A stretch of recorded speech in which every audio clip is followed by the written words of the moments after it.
Welcome to the Badass CEO podcast. This is Mimi McLean. I'm a mom of 5, entrepreneur, Columbia Business School grad, CPA, and angel investor.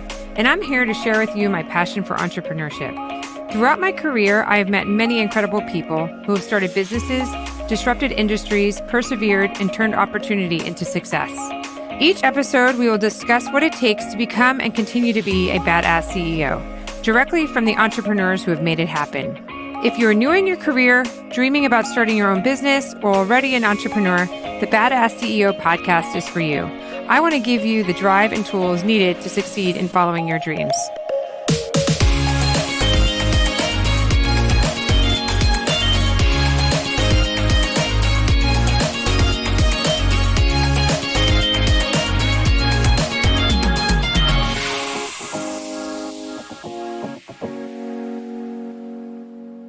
Welcome back to the Badass CEO. This is Mimi, and today we have Seiler Tucker, and she's the founder and CEO of Seiler Tucker Incorporated.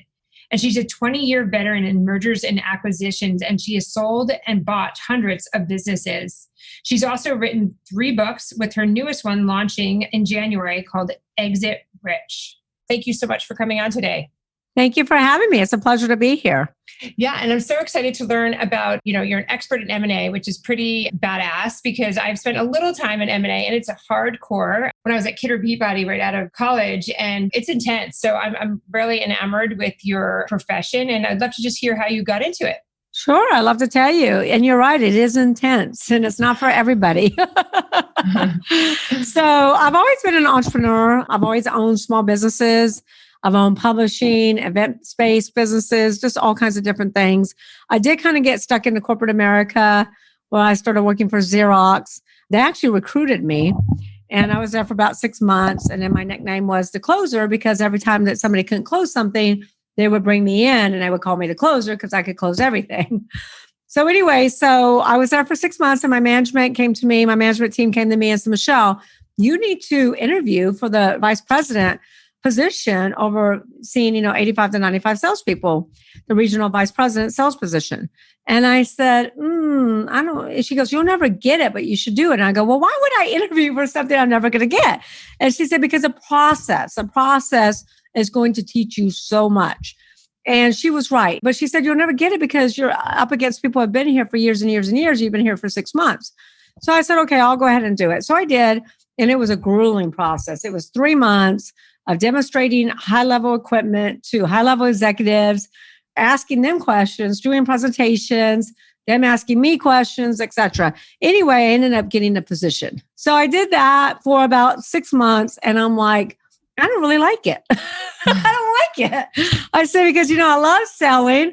I love getting to know what my clients' needs and problems are, and I love finding solutions and help them solve problems. When you're in corporate America and you're in high-level positions, you're not doing that. You're just having meetings to have meetings to schedule meetings and schedule more meetings. So I ended up looking, but I was making good money. I was making 6 figures plus benefits, and ended up looking for a franchise to buy on the side.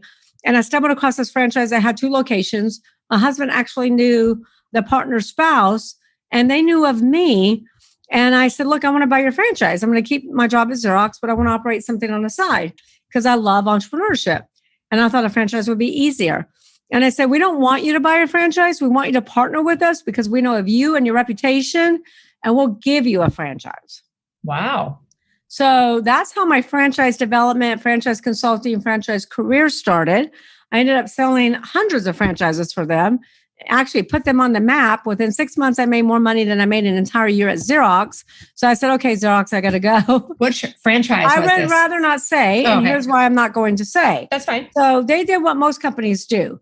They grow, but they don't build a solid foundation in which to handle the growth. So then when they start really growing and expanding, they don't have the 6 Ps in place, which I talk about the 6 Ps in Exit Rich that we'll get into momentarily. So they ended up crumbling, and they were over-promising and under-delivering. And these franchisees are my friends. I would go to their weddings and their hospitals when I had babies and stay at their house when I came into town. So I was always taking up for them because they're the clients. Mm-hmm. Well, the franchisor is upset because they're like, well, you're our partner. And I go, I don't care if I'm your partner. Yeah. You're not doing the right thing. The right thing is to take care of the franchisees. So we're just going to see eye to eye. So I said, you know what? Buy me out. I'm done. And they said no. So of course I had to get legal involved for them to buy me out. And that's why I'd rather not say. Right. So after that, I decided to transition into selling companies because I'm like, how much different could it be from selling a franchise to selling a business? Well, obviously it's very different. So I transitioned to selling smaller businesses. Then very quickly, I transitioned to selling businesses $10 million and up. So we have, we sell businesses 40, 50, 60, 70, $80 million, some bigger. And very quickly, I also transitioned to fixing businesses because as Steve Forbes says, 8 out of 10 companies will not sell. Mm-hmm. And Steve Forbes endorsed my book, Exit Rich. So I said, gosh, if I don't fix them, I'm not going to eat. Right. So I started fixing them, growing them. And then I came up with my build to sell program so we could actually build the business to sell it for the owner's desired price tag. That's how I got into it.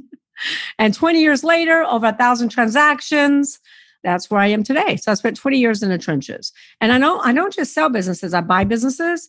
I flip them. I partner with business owners who need capital, who need expertise, who need to build to sell program. And then I build those to sell. So at any given time, I'll own 5 to 10 companies. That's amazing. So you act as a consultant or are you actually an owner in these companies? I'm an owner. I don't act as a consultant. I don't trade time for dollars. I decided a long time ago I didn't want to do that. And you know what? God bless the consultants out there that do it because they deserve every penny of it. But that's not my motto. And then how do you find your businesses? Yeah. So a lot of them find me. I've been in business for 20 years. So word of mouth, lots of referrals. But, I do a lot of marketing. So books. This is my 3rd book. Books, bring us a lot of clients.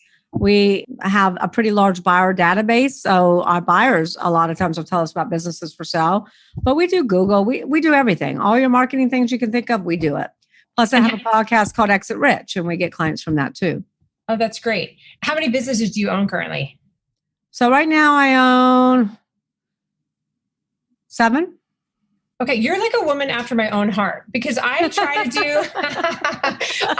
do too many things. I have like 10 different pots going on. And my husband always like, just focus on one. Like the book One. Did you read that book One? The one thing. So I read it and I was like, yeah. Right. And I read it. I'm like, this is not for me. I can't focus on one thing. Right. Because everyone says you got to just focus on one thing. And I'm like, I can't. I don't know how to focus on one thing. So I assume you kind of fall in that same. I do. But here's what I do. So I love the one thing and I do believe in the one thing.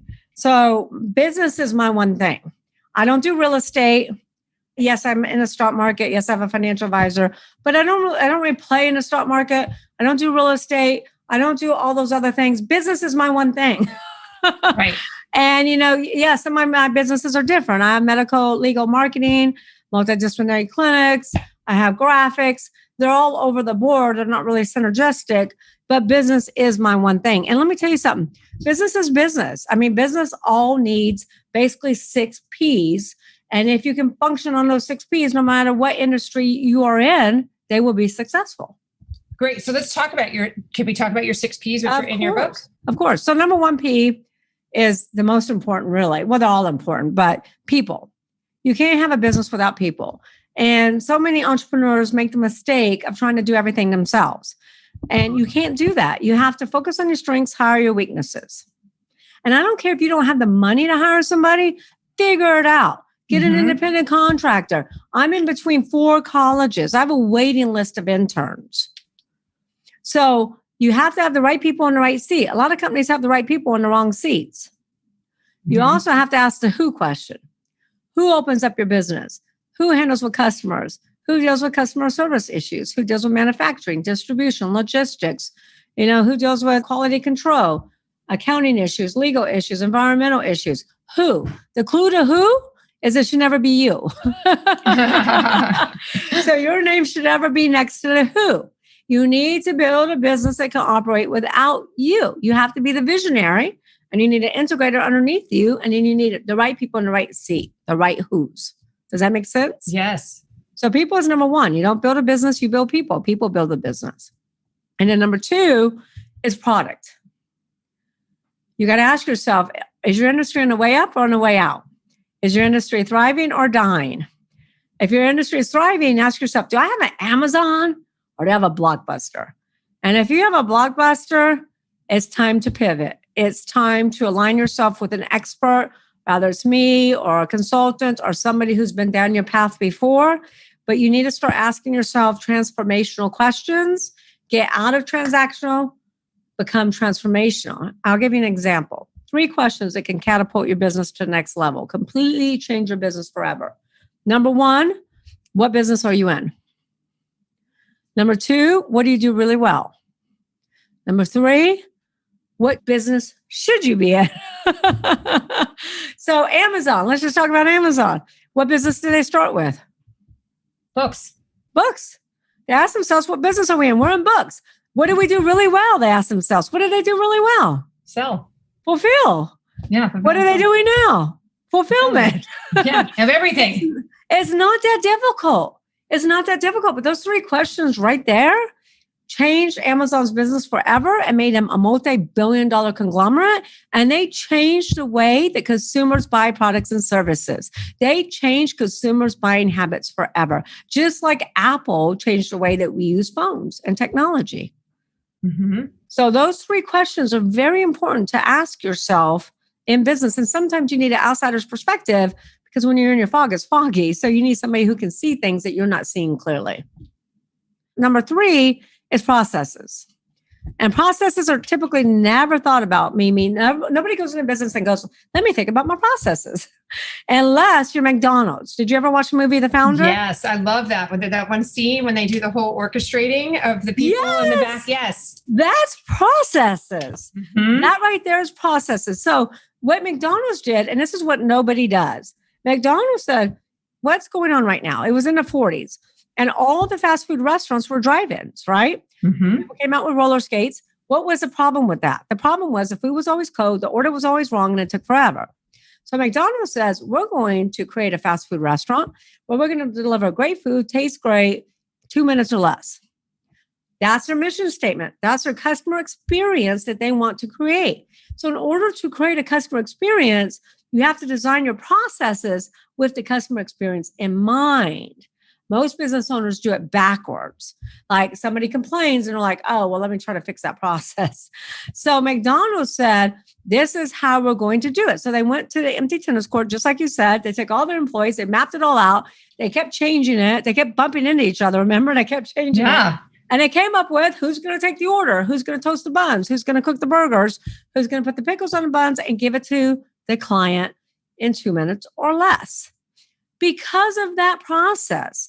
It doesn't matter if you go to McDonald's in China or Russia or New Zealand or USA, it's the same experience. And they can train people like that. So every business owner needs to design the processes with the customer experience in mind, like McDonald's did. And make sure it's documented and make sure employees are trained on it. Most business owners don't even have a policy and procedure manual. They don't even have SOP checklist. Okay, so processes can make or break your business. I like to use the word systems too, right? That's very similar. Yeah, processes. I mean, I'm all about the 6 P's. P's, yeah. Same idea as like a system. Because I've learned now, I say to my kids, I have 5 kids, I say to them all the time. One thing I've learned in life. 5 kids? I do have 5 kids. I have 1. And I always say to them, like, the one thing I could give you advice is like, the earlier you can create systems in your life, if it's like where you put your tennis stuff every day, or like have a system that you just automate and you don't think and it's just done everything. If it's from keeping track of whatever list, right? So it's just like, I keep trying to do that with my company. We need a system. This is not working. Like we need a system so we don't drop balls. Yeah, The reason I call it processes is, well, it's the same as processes. Right, same thing. Procedure systems. Yeah. I mean, I do it for my closet. All my clothes are color coordinated, and all my jackets and shirts. It's a system, right? That I developed for myself. So very big. The 4th P is proprietary. Proprietary is the biggest value driver, the highest value driver. And proprietary, there's 6 pillars of proprietary. Number 1 is branding. The more well-branded you are, the more you can sell your company for, as long as, here's the important thing, as long as your brand is still relevant in the mind of consumers. Nobody's going to pay money for the Blockbuster brand. it is busted, right? Mm-hmm. But I have a question about that though. So because I see a lot of people have taken, like Ty Lopez is buying a lot of brands that are kind of on the way out. Like you just bought Radio Shack, right? That's like a blockbuster. So he's buying them, and because they already have a brand recognition, there is value to that. He bought Dress Barn too. Yeah. So he's taking these names that are like gone bad. There is a value because it's early on. Right. Blockbuster died a very long time ago. Right. So that's there's different. Really nothing there. So Toys R Us, even Toys R Us still has brand recognition. Kmart, Steinmart, they still have brand recognition. Pier 1 is another one that went out of business.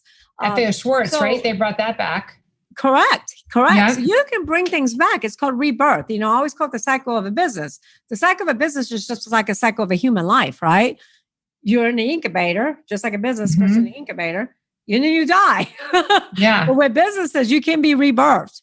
But there is value in the brand, and Ty Lopez is doing it early enough. You got to do it early enough when there's still brand followers. Okay. When there's still people who love the brand and very upset that the brand went out of business.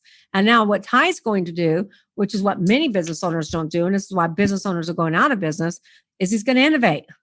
It's called AIM, innovate and market. Always innovate and market. So that's what he's going to do because so many businesses are going out of business. So Ty's doing it the right way, and there is money in that brand. The biggest brand in the world, do you know what the biggest brand is? No. Apple. I was to say Apple or Amazon, but yeah. $389 billion. Amazon will get there. They're not far behind. $389 billion. That's just for the brand. That's not cash flow, inventory, assets, real estate, or anything else. That's just the brand alone. So build your brand, you'll build your value. And then trademarks are also very valuable. Buyers will pay for trademarks. Here's a mistake that business owners make. They start a business and they go get a trademark in their state, but they never check the government website to make sure it's available. And so they never get a federal trademark. So they could be in business 10 years and all of a sudden they get a cease and desist letter in the mail and somebody else owns the trademark now. So there's a different trademark website for the state and for the national. Absolutely. Got it. You need to go on the government website. Don't try to do it alone. So many people try to hire that site on the website, forget the name of it. Don't do that. It ends up costing you more money than just hiring a lawyer. I have a lawyer that does my trademarks for like $1,700. Get a lawyer, get a trademark, protect your company name. Because here's what happens. If you get that letter, business owners spend thousands upon thousands of dollars, but they're just going to lose. Right. You have to change your company name. So all that branding you've done, all that work into building your brand is now down the drain. Protect your IP. Also get patents. Patents are very valuable. We sold a company for $18 million that had 18 patents. And then also contracts are really valuable. So if you have any exclusive contracts, distributor contracts, manufacturing, vending contracts, the most valuable of all are client contracts. But here's a caveat to that. All contracts must have transferability clause. And I will tell you 99.9% of them never do. So 99.9% of all sales are asset sales, not stock. Therefore, the contracts are not transferable without that language. So your deal can and will fall apart. Interesting. And then the other valuable thing in proprietary is databases. We have over 28,000 buyers in our database. We probably have the largest in the industry. But here's the deal. Databases are very valuable to buyers, especially synergistic buyers. If they can repurpose and retarget those databases, like Ty Lopez has a huge database, that's worth a lot of money. Facebook paid $19 billion for WhatsApp, and WhatsApp was hemorrhaging money. They had 1 billion users. So they were buying the 1 billion users. That's what they were buying, not the cash flow. They were buying the database because they knew they could ROI and monetize. And then the other big valuable thing in proprietary is what I call business real estate. That's not a building or land. That's business IP real estate. What that means is, let's say that I have a skincare product and it's on Oprah's favorite things. Do you know how much money people would pay to get on Oprah's favorite things? Right. Buyers will buy that. Let's say I have a diet product that is being endorsed by Glenn Beck or Rush Limbaugh. They can only endorse one product at a time. One skincare company at a time or one diet company at a time. Or let's say I'm making pillowcases and sheets and I'm number one on Wayfair. That's prime real estate that synergistic and competitive buyers will pay top dollar for. When we look at evaluating businesses, we look at the synergies because we know we can create a bidding war and buyers will pay more for these synergies that are valuable to their current company and will catapult them to the next level.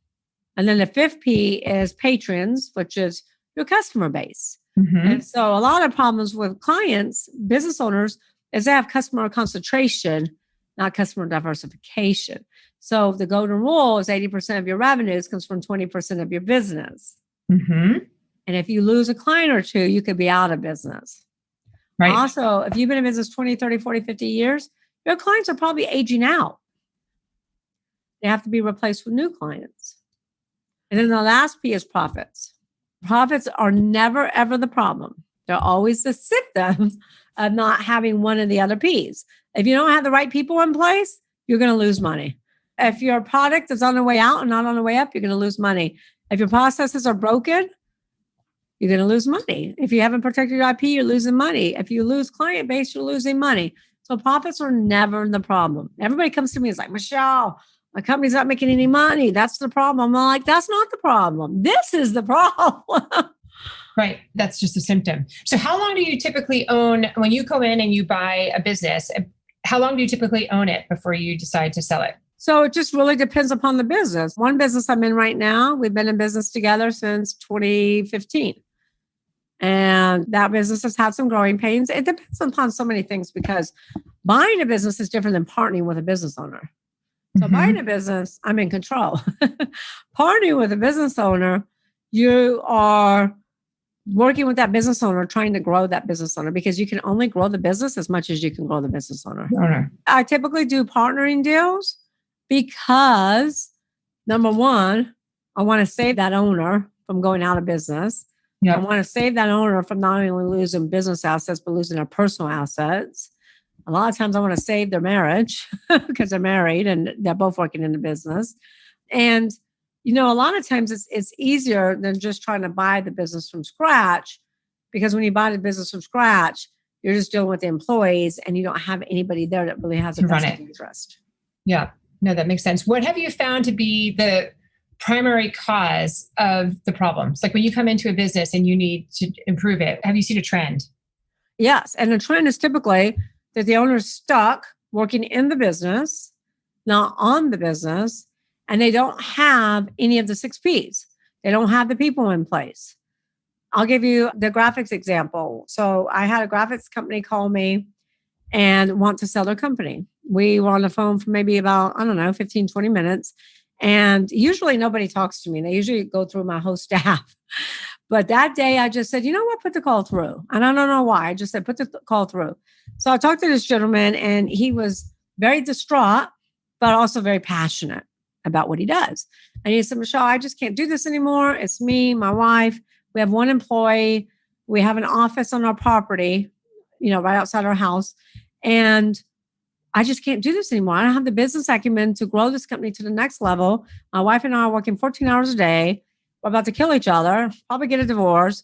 Plus, I took out a mortgage against our home and we could lose our home. We need to sell our business. And by the way, we told our one employee that we're going to sell or close. And then he said, but Michelle, we have a great product. We're superb. Nobody in the industry can compete with us. Our art is state of the art. Our install is state of the art. Our customers love us. In fact, they love us so much, we're turning down 6,000 clients a year. And when he said that, I went, ding, ding, ding, ding, ding. Wait. And he said, what? And I said, this is your lucky day. You need to just go buy a lottery ticket right now. And he goes, why? And I said, because you got me. And I'm not saying that because I'm arrogant. I'm saying that because I'm experienced. Right. It's not arrogance, that's experience. And I said, because if you would have gotten anybody else, even on my team, they would have put you on the market and you're not sellable because you would have to work for the new owner.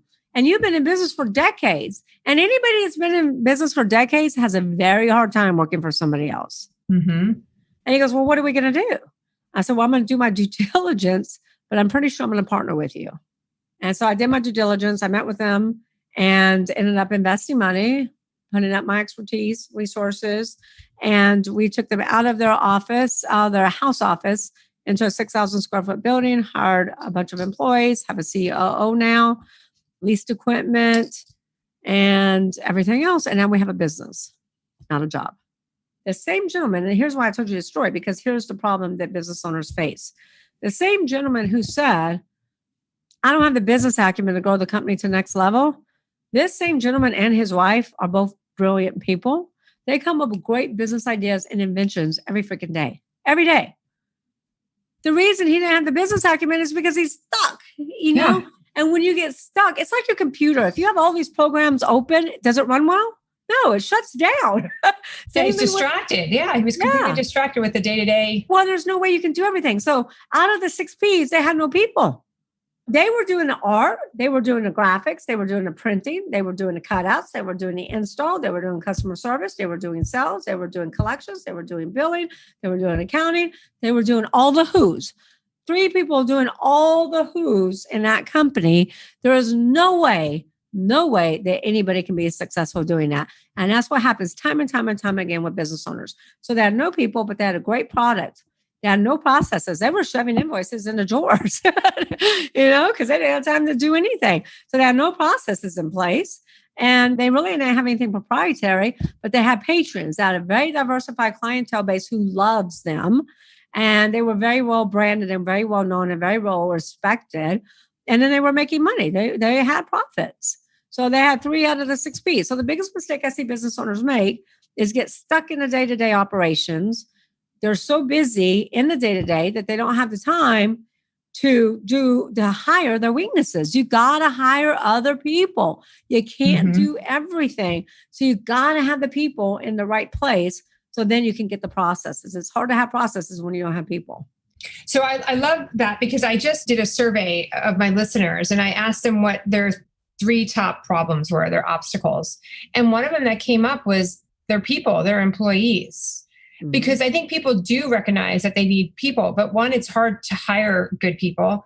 And 2, it's hard to retain good people. Right. So do you have any suggestions of like when you're hiring, where you find them? How do you vet them? That's probably the number one reason business owners sell their businesses, because of people problems. They can't deal. It's the worst. I mean, honestly. Yeah, it really is the worst. And I'm not an expert at it. I don't claim to be an expert at it. I think most entrepreneurs are probably not good people managers at all, because we're entrepreneurs. We expect everybody to be like us. Right. And you're just kind of going, just keep thinking what I'm thinking and just, Yeah, so we expect everybody to be like us. Like, what do you mean that you can't do 50 things in a day? I do 100. Yeah, exactly. You need an hour lunch. I eat at my desk, What do you mean you can't come here at 7 a.m.? I'm here at 5 a.m., So we can't compare people to us. That's number 1. Number 2, recruiting is a difficult thing. So what I do, and I've been in this industry for, like I said, over 20 years, what I have found that works for me might not work for everybody. But I have 4 colleges around me. I have a waiting list. And because I'm in finance, mergers and acquisitions, everybody wants to work here. All these kids that have finance degrees, getting accounting degrees, have an MBA, they all want to come here and learn. So I always have, at any given time, I can have 5 to 20 interns at one time. When you say intern, does that mean you're paying them, or is it short term? What does that mean for you? I have both. I have both programs. So I have very short, maybe very short non-pay, like very, very short, then paid. And then if you're a good fit and you've been here for a little bit, then I'll move you into a paid position. Some are internships. Some are holiday internships. Some, they're not graduating for 2 to 3 years. Some they're about to graduate in 3 months looking for a permanent position. So I have them all across the board. But I do have an internship program where if someone's a good fit, then they become a hire. So we do testing. And we test for everything. So we have analysts. We do analyst testing, receptionist testing, typing testing, marketing testing, you name it. We have tests for it. Aptitude test. We test, someone's intelligence, someone's ability to handle stress, somebody's ability to handle attention to detail. You have to figure out what's the most important thing for each seat in that company. So like in my business, if you're applying for an analyst, you better have extreme attention to detail. Because if you mess up one number, you just messed up everything. I once had an analyst made a $350,000 mistake on the financials, and thank God I caught it. I'm like, what are you doing? So extreme attention to detail and conscientiousness is very important in that position. So you have to look at each position and figure out what's the most important things. A receptionist, yes, needs to have attention to detail, but not to the same level that an analyst has to have. My brokers, salespeople don't have attention to detail, except for me. Like I'm rare because I have very great attention for detail. But my brokers, terrible attention for detail. They're salespeople. I know that. I don't let them touch accounting. I don't let them touch valuations. I don't let them do financials. So, because I know they're salespeople. So you really have to look at each seat and rate that seat with what's the most important thing. Is the most important thing dependability, punctuality, loyalty? Is it attention to detail? Is it they got to be extremely intelligent in this area? You got to really rate that position and then have testing for that particular position. We do personality testing too, but the one thing that we do that really works for us is everybody goes through a working interview. And if you're not an intern, you don't just get hired. You'll work here for a week or 2 or 3 weeks, and we'll see if it's a good fit. If it's a good fit for you, if it's a good fit for us, because it has to be a win-win. It can't just be a good fit for us and not be a good fit for you. You can't come to work every day and be miserable. Right. No, that makes sense. No, those testings that you're talking about, are they your testing or an outside service? They're not my testing. It's an outside service. I've tried a lot of different testing. I kind of like this one. They're not overly priced. It's an annual subscription. It's based upon how many people you're hiring. They're easy to work with. They're customizable. When there's discrepancies in the test, they give you certain questions to ask. And it really, if somebody wants to be an analyst and they score a 30 in math, I'm not going to hire them. So most of my analysts are scoring anywhere from a 90 to 100 in math. And then same thing with like spatial reasoning. So it's really an aptitude test that tests like math, English, spatial reasoning, personality, attention to detail, conscientiousness, competitiveness, all that stuff. Because here's the other thing. I can't have an analyst that stresses out all the time because we have deadlines. So if you can't handle stress, you can't be an analyst. If you can't handle stress, you can't be a broker. Right. Now you've hired them. What do you do to create a company culture, especially during COVID? Do you have weekly meetings? So my graphics company. So here's the other thing as a business owner. You can't hire a general manager and then not inspect what you expect. You can't hire a general manager and just throw everything on them and trust but not verify. And they made that mistake of doing that. And then when they had to get rid of this person, they realized this person had really, really, really damaged the company culture, really, really damaged employee morale, made a lot of mistakes that they weren't even aware of. And I told them, I said, you guys take the eye off the prize. I mean, yes, you need to delegate. Yes, you need not to be the who, but you still need to inspect the who. And they weren't doing that. So now they're rebuilding company culture and they're doing an amazing job at it. And they're having meetings, they're having department meetings and they're having group meetings, and they do that once a week. They have department heads now and they're empowering them to make decisions. They're also putting them through leadership courses. So they have the tools that they need to be able to lead a department. And they're really changing that company culture. My company is a little bit different. I'm very hands-off, but I'm very hands-on, meaning that I'm not going to tell you what to do every second. If you want to go to lunch, that's up to you. I don't really care. You know what you need to get done. I'm going to empower you to do the right thing. You need to make your own decisions, but you need to make sure that you meet deadlines, you take care of clients first, and that everything at Seiler Tucker is being handled based upon our vision, our mission, and our objective with our clients. Does that make sense? Yeah. And so our culture is a little bit different. I mean, they don't even take a lunch break. They all bring food in. Everybody eats together. They all kind of eat at their desk, but they're all talking to each other. It's kind of, really good camaraderie, but I'm not telling them what to do. They're deciding what they want to do. Right. Is everyone working back in the office now? Yeah. I actually never stopped working in the office. My philosophy is if I'm paying rent downtown New Orleans in a high rise in a corner office, I'm coming.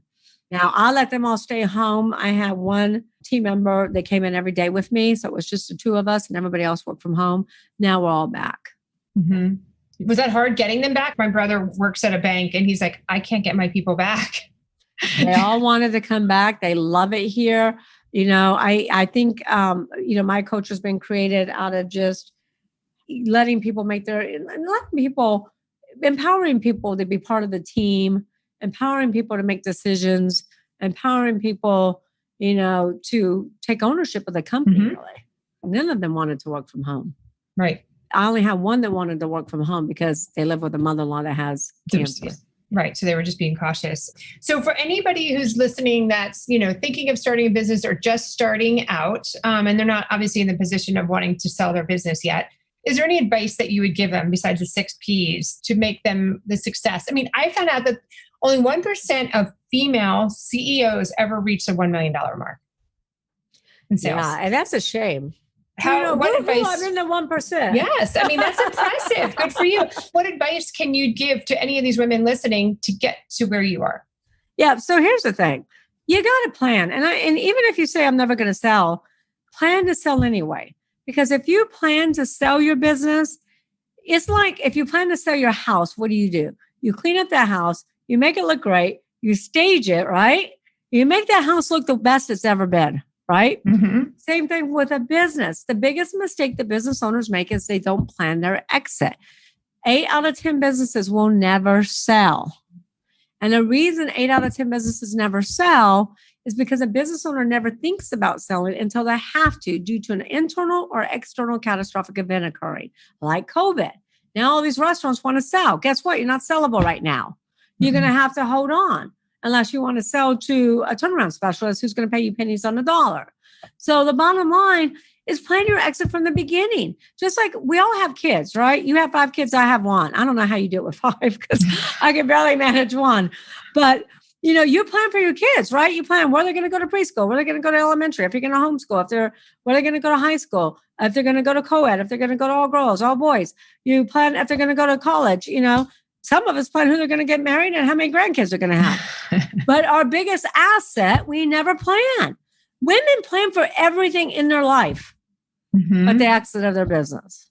And that's their biggest asset. So plan from the beginning. In my book, I talk about the STGPS exit model. So when you want to go somewhere, you take out your phone, you plug in your destination, right? You know where you're going. In business, you need to know where you're going. You need to determine your end game. So if you say, I want to sell my business for $5 million, I want to sell just for $5 million. What are you worth today? So the GPS needs to know your destination and needs to know your current location, where you're starting from. So if you want to sell for $5 million, you should have a valuation. Every year you should have a valuation. Do you know that people get health checkups every year and they get their car checks up, but they never get their businesses checked up? Valuation. So if you say, okay, I'm worth $1 million right now, in 5 years, I want to sell for $5 million. So you gave yourself 5 years. So now you know your end game, where you're starting from, and your time frame. Now, who's your buyer going to be? There's 5 different types of buyers. So if you're selling $5 million company, it's probably not going to be a first-time buyer. It's probably going to be a strategic, a competitor, or sophisticated. So know what the numbers have to look like. To sell for a business for $5 million, what does your EBITDA have to be? Earnings before taxes. You were an investment banker. Earnings before interest, taxes, depreciation, amortization. Where does your EBITDA have to be? Does it have to be $1 million? 5 times earnings, and then build the business on the 6 Ps. Women can do this. Women are great business owners. We have great attention to detail. We have great intuition. We know how to communicate. We're great communicators. We can do this. Someone had asked me this question, and to take it one step further, I want to see what you think about it, is I don't think women think big enough either. I agree 1,000%. I think women have so much pressure on them and they have to multitask. A lot of successful women are not married or have children.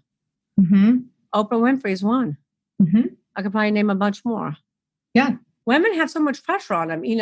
We have to take care of the children, take care of the home, take care of the hubby, expected to clean, expected to cook, expected to grocery shop, expected to do all that stuff. And it's so much pressure on women. And plus, I agree with you. I don't think women think big enough.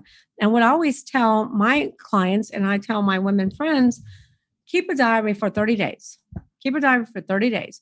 Write down everything that you do, from brushing your teeth, from showering, everything you do every day, from the minute you get up, from the minute you go to bed. And then put them into categories. Your A category, your B category, your C category.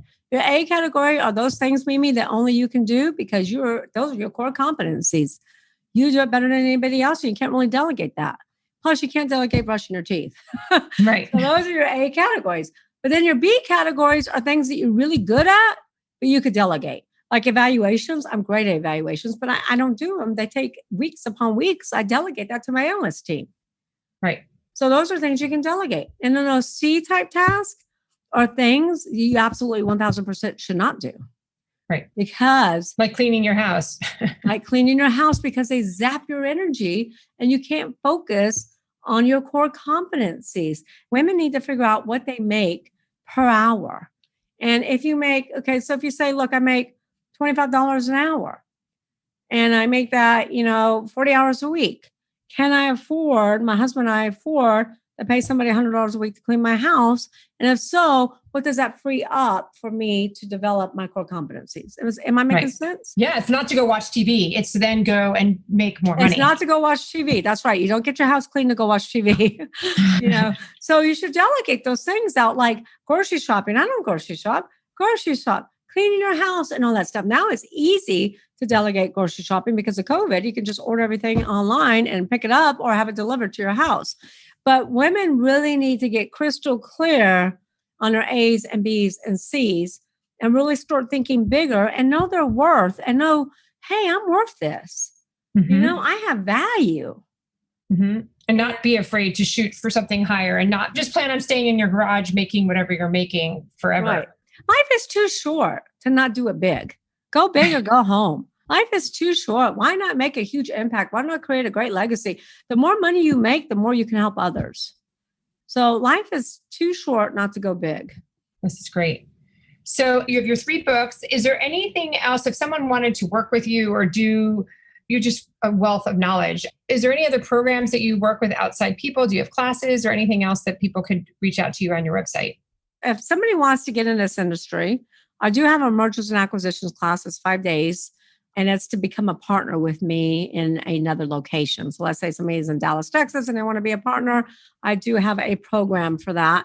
I also am finalizing my build to sell online program. So business owners can learn how to do what we've just been talking about step by step by step. Also, they can go get the Exit Rich book right now at exitrichbook.com. And the reason I mention that, Mimi, is because we're in pre-sales right now. And they can get the book less expensive now for $24.79, which includes shipping. If they order it today, they get the digital download so they can read it immediately. They get a lifetime membership into Exit Club Book Club membership, which is me doing all this training. Plus, they get all the digital downloads. So a lot of business owners have never seen an employee handbook or an employee contract or an organizational chart. I tell you, most business owners have never seen a sample purchase agreement, or a sample LOI, letter of intent, or a sample due diligence checklist, or a sample closing docs. All those documents are there for your review and your download. And we keep loading more content in there. Plus, they get 30 days membership in the Club CEO's free membership, where I do masterminds, Q&As. They can ask me anything they want to ask me. I answer all their questions. We do masterminds, strategy tips, things of that nature with like-minded entrepreneurs. And then when the book comes out in January, we ship it to their doorstep. That's great. That's great. This has been amazing. I've learned so much. I could sit here and talk to you all afternoon. Thank you. Because you're just, so much, but you're doing an amazing thing. So thank you so much for your time. Is there anything else any other last tips or anything else that we haven't covered that you would like to have covered? I would like to give out another number. If they want to text Michelle to 888-361-0066, they'll get all my social media that they can follow me on. Plus, they can see my websites and my phone numbers and everything else if they want to reach out to me. And the only other thing I would say is, never give up. Well, there's a will, there's a way. And even during this pandemic, there's opportunity and money all around us. I mean, there were more millionaires that came out of the Great Depression than ever before. There are going to be more millionaires that come out of this pandemic than ever before. There's money all around us. Women are very observant. Women just got to take a chance and believe in themselves and know their worth. Mm-hmm. And just go for it. And go for it. Yeah. And you know what? Become a badass woman. Exactly. This is awesome. Thank you so much. And I really appreciate it. Thank you so much for having me. It's been my absolute pleasure. Thank you for joining us today on the Badass CEO podcast. Please visit us at thebadassceo.com to get your top 10 tips to be a successful CEO. Also, please join us at the Badass CEO Community Facebook page, where all entrepreneurs come together to share their journey. You can also email me at mimi@thebadassceo.com. I would love to hear from you. And if you can leave a review for the podcast, I would be so appreciative as it helps others find us. Until next week, go follow your dreams.